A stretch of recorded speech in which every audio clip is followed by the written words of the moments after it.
안녕하세요. 아름다운 세상 원장 주창기입니다. 오늘 알려드릴 내용은 안면 거상 수술의 위험성 부분에 대해서 알려드리겠습니다.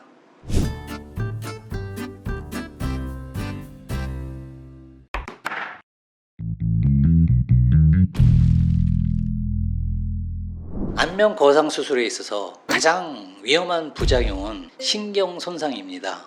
얼굴의 신경은 표정을 좌우하는 운동신경과 얼굴의 감각을 느끼게 하는 감각신경이 있습니다. 이 신경들이 손상되면 얼굴의 표정이 얼그러지게 됩니다.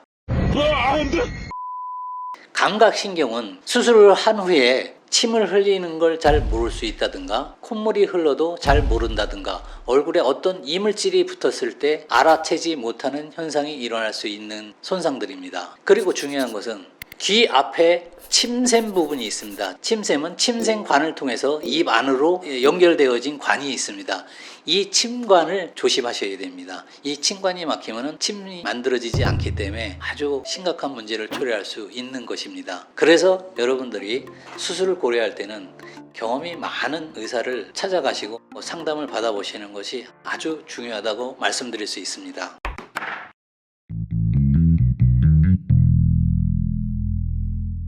혹시 칼기라고 들어보셨나요? 칼기는 수술 후에 귀가 끝이 뾰족하게 남는 현상을 칼기라고 합니다. 이것은 왜 발생하느냐 하면은 수술 후 봉합 시에 피부를 고정시키는 부위를 정확하게 모르기 때문에 발생하는 현상입니다. 이런 경우는 많은 경험을 해보신 분들께서는 절대 발생하지 않으니 염려하지 않으셔도 되겠습니다. 오히려 칼기가 있으신 분은 저한테 오시면 해결해 드리도록 하겠습니다. 저를 꼭 찾아오시기 바랍니다. 제가 30분 이내에 깨끗하게 없애드리겠습니다.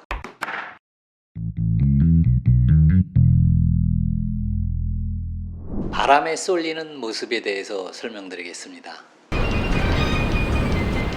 한국에서는 잘 쓰지 않는 말입니다. 어떤 현상이면 안면 거상 수술은 스마스층을 절개한 방향으로 끌어올리게 되어 있습니다. 그렇게 되면은 아무래도 입이 길어지고 코평수가 넓어지고 눈이 약간 치켜 올라가는 이런 표정을 짓게 됩니다. 땡기게 되면 이 모습을 윈드 페이스, 즉 바람에 쏠리는 모습이라고 합니다. 이거는 대각선으로 얼굴을 당기는 경우에 나타나는 현상이라고 할 수 있습니다. 중요한 점은 수직으로 당기면 바람에 날리는 모습은 절대 발생하지 않으니 염려하지 않으셔도 되겠습니다. 이 방향이 아니고 이 방향.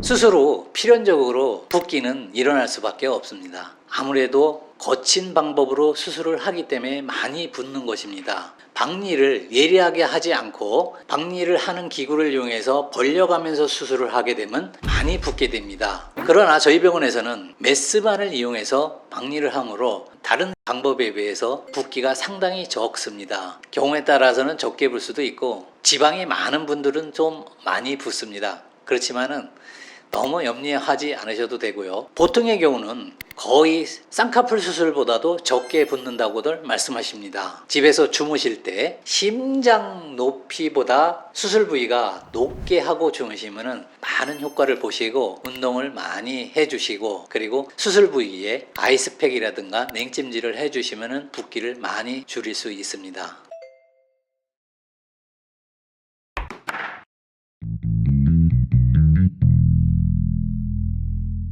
처음 수술 후에 피라든가 아무래도 딱지가 생길 염려가 있습니다. 그러니 그 수술 부위는 깨끗하게 꺼지나 면봉 같은 걸 이용하셔서 닦아주시고 그 부위에다가 병원에서 처방받으신 연고를 발라주시는 식으로 관리를 해주시면 좋습니다. 샴푸는 수술 후 3일 이후에서부터 가능합니다. 그리고 세안도 수술 다음 날부터 물수건을 이용해서 닦아낸다든가 이런 정도는 수술 다음 날부터 가능하다고 보여집니다.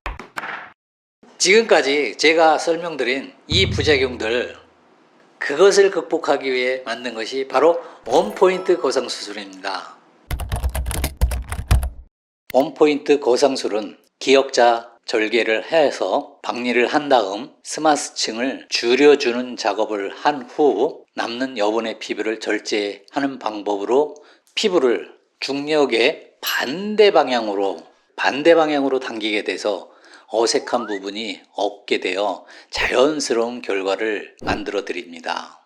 다시 한번 말씀드리지만 아름다움 세상에서 하는 원포인트 고상술은 귀 앞 흉터를 남기지 않습니다. 40대 분들이라면 꼭 염두에 두시고 아름다운 세상 믿고 한번 맡겨보십시오. 감사합니다. 주창기였습니다. 구독, 좋아요, 알람 설정 부탁드립니다.